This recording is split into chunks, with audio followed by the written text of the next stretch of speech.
What do you think separates a great competitor that's crushes at local competitions, does great in the gym, drops in at other academies, does great versus like a professional high level ADCC competitor that competes on the world stage like you have with like Polaris, ADCC, gone to all these gyms. What do you think separates the person that's good locally versus the person that's good globally? Um, I think, I mean, for one, it's definitely technical, but I also think it can be a mindset thing. I think some people think, oh, they have an idea of themselves, right? They have an idea like, oh yeah, I'm a really good jiu-jitsu competitor, but I'm not Gordon Ryan or I'm not Nicky Rod or Craig Jones or something like that. And I think if a lot of people get caught up in that.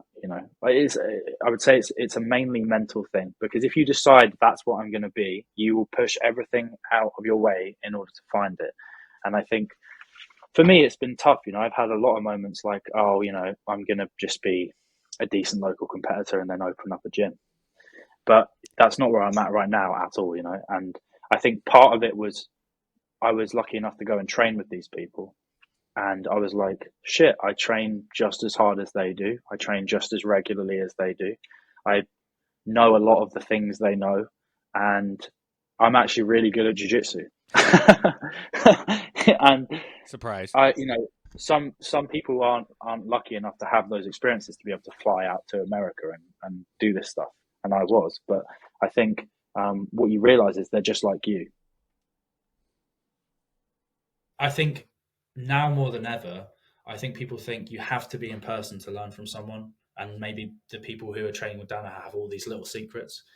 And I will tell you from training there is definitely some stuff he does not show in his instructions, that's for sure. And they're like secret techniques. He absolutely, I can't say what they are because I'd have to kill you, but they, they Well, I'm over in the U.S., so I'm good.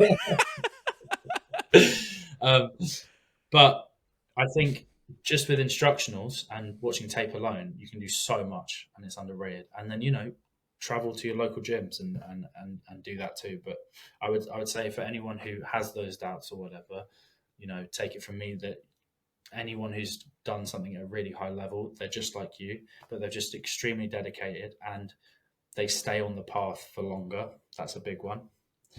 There's someone like look at someone like Kieran. What's his name? Oh, can't remember his name. He's a 10th Planet guy. He's really, really good. It's going to annoy me. Keith Krikorian, sorry, that's his name. He lost trials like 10 times in a row. I don't even know how that's possible because that's over the span of like 20 years. Maybe it wasn't 10 times. It was a lot of times. And then in 2019 or whenever it was, he went and won trials and then he just made it. And I think, he just kept his nose down, kept competing, kept training and kept getting better. And eventually so many people drop out that you can't not succeed if you just stay in. So I just think like being in the game for as long as you can, um, believing in yourself and believing that you can actually do it is a big one. And then just making sure you do everything you possibly can to get to that goal, but also having that goal too. If you just mill around doing jiu-jitsu and competing, but you don't really have anything you're aiming at, I mean, you could. I'm not saying like nothing will come of it, but it's a lot better to aim as high as you possibly can and then just shoot for it as much as you can than to be without direction. So yeah, those are my main things I would say.